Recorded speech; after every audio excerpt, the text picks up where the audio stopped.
Anyway, today I wanted to talk about rebuilding my head there and actually getting the engine to run. It was pretty nice, got some nice pops.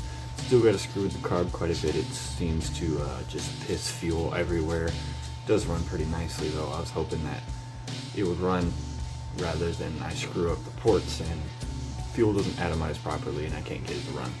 I probably will be going with a clutch instead of a torque converter. Torque converters are good for 6.5 to 7 horsepower engines for the cheap ones. I'm not looking to spend $200-300 on a torque converter, so I'm going to spend a little bit under $100 for a nice clutch, and then 5-footed chain, split sprocket setup, and then go with a RPM gauge, maybe a few extra fancies. Anyway, thanks for watching. See you next time when I'm actually on the bike.